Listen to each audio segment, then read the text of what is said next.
Hola Spider-fans, ¿qué tal? ¿Cómo estáis? Bienvenidos otra vez al canal y continuamos en el torneo de DC Live Action. Es el campeonato en el que imaginamos qué pasaría si enfrentasen personajes de DC, de películas y series de imagen real. Pues bien, en este combate se enfrentan Canario Negro, de la película de Birds of Prey, esa que tiene un título muy largo, con un Harley Quinn, bla bla bla bla, bueno, la película de Birds of Prey, para entendernos, contra Bane, de la saga de películas de Christian Bale, de Christopher Nolan, ¿de acuerdo? ¿Qué pasaría si enfrentasen el uno contra el otro?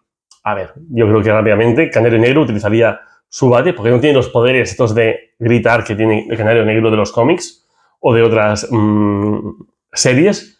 Le intentaría pegar a Bane, este resistiría el golpe y cuando el Canario Negro intentase volver a atacarlo, la cogería del brazo, la empezaría a golpear sin que esta pudiese hacer demasiado, porque los golpes de Canario Negro no harían nada en Bane, y este la levantaría y le daría su famoso golpe con la rodilla en la espalda, dejándola tullida y en el suelo.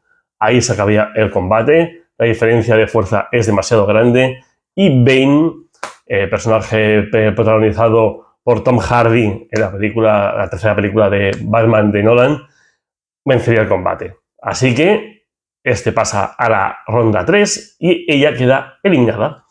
¿Qué os parece, chicos? ¿Queréis que la cosa sería así? Dejadme aquí en comentarios vuestra opinión, proponedme otros vídeos que queréis que haga. Y hasta la próxima. Saludos, amigos.